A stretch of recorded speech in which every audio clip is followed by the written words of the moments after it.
வணக்கம் உறவுகளே. ஒரு சகோதரிக்கு நம்ம இன்னைக்கு பிறந்தநாள் வாழ்த்து சொல்ல போகிறோம். அவங்க எவ்வளோ பெரிய விஷயம் பண்ணியிருக்காங்க தெரியுங்களா? இந்த காலத்தில் அவங்கவுங்க சம்பாதிச்சு அவங்கவுங்க வாழணும்னு நினைக்கிற காலத்தில் இந்த சகோதரி நிறைய பேருக்கு சப்போர்ட் பண்ணுறாங்க.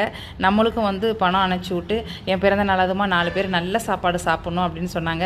4 பேர் என்ன நிறைய பேருக்கு கொடுத்துடலான்னு சொல்லி நம்மளும் பிரியாணி செஞ்சுட்டு எல்லாருக்கும் கொடுத்தோம். அதுலேயும் ஒரு தாத்தா சொன்னார், எல்லாரும் லெமன் சாதம் புளி சாதம் தான் கொடுப்பாங்க, ஆனால் நீங்கள் முட்டையோட வாட்டர் பாட்டோட பிரியாணி கொடுத்துட்டீங்க, சந்தோஷம்னாங்க. நான் கொடுக்கலிங்க ஐயா, மலேசியாவிலேருந்து ஒரு மலர்விழின்னு ஒரு சகோதரி பிறந்த நாள் அதுமா உங்களுக்கு இந்த ஏற்பாடுகள்லாம் அவங்க தான் பண்ணாங்க அப்படின்னு சொன்னேன். உண்மையிலே சகோதரி, நீங்கள் ரொம்ப சந்தோஷமாக இருக்கணும், நீண்ட ஆயுளும் நிறை செல்வமும் பேரும் புகழும் பெற்று வாழணும் சகோதரி, வாழ்க வளமுடன் சகோதரி.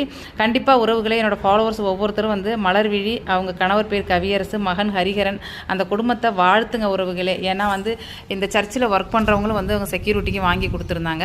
அதாவது அவங்கவுங்க சம்பாதிச்சு அவங்கவுங்க வாழணும்னு சுயநலமாக இருக்க அந்த காலத்தில் நம்ம சம்பாதிச்சாலும் 4 பேர் நல்ல சாப்பாடு சாப்பிடணும், நல்ல நல்லதுமா அப்படின்னு நினைக்கிறது எவ்வளோ பெரிய விஷயம். அதனால் நீங்களும் இந்த மாதிரி இருக்கப்பட்ட நீங்கள் ஒரு 4 பேருக்கு ஒரு நல்ல சாப்பாடு வாங்கி கொடுங்க.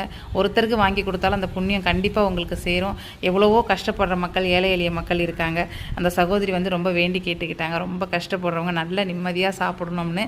இத்தனை பேர் சாப்பிட்ட அந்த ஆசீர்வாதம் அந்த சகோதரிக்கு தான் சேரும். அதுலேயும் அதில் ஒரு சிலர் அவங்க சகோதரிக்கு வாழ்த்து சொன்னாங்க. அங்கே ரோடு வேலை நடந்துகிட்டு இருந்ததுனால ட்ரில் மிஷின் சத்தம் அதிகமாக இருந்ததுனால பேக்ரவுண்ட் வாய்ஸை ரிமூவ் பண்ணிட்டேன். இந்த வீடியோவில் கீழே ஃபோட்டோ போட்டிருக்கேன், லாஸ்ட்டில் ஃபுல் சைஸ் ஃபோட்டோ போட்டிருக்கேன். கண்டிப்பாக அந்த குடும்பத்தை, மலேசியாவில் இருக்க நம்ம மலர்விழி சகோதரிக்கு ஒரு வாழ்த்து சொல்லிவிடுங்க உறவுகளே. உண்மையிலே மலர்விழி சிஸ்டர் எங்கே இருந்தாலும் நல்லா இருக்கணும். எவ்வளோ பெரிய விஷயம். நம்ம உறவினர்கள்லாம் எவ்வளோ ஒரு சிலர் வசதியாக இருப்பாங்க, நம்ம சொந்தக்காரவங்க, நம்ம கொஞ்சம் கஷ்டப்படுறவங்க போய் பேசினா எங்கே கடன் கேட்பாங்களோன்னு ஒதுங்கி போவாங்க. அது என் ஃபேமிலியில் நானே பார்த்துருக்கேன். நம்ம எங்கே இவ கஷ்டப்படுறா, நம்ம வீட்டுக்கு வந்தால் கடன் கேட்பாளன்னு பேச மாட்டாங்க. அந்த மாதிரி உள்ள காலகட்டத்தில் அவங்க சம்பாதிச்சு சுயநலமாக இல்லாமல் எல்லாருக்கும் செய்கிறாங்க. ரொம்ப நல்ல விஷயம். பிறந்தநாள் வாழ்த்துக்கள் சகோதரி.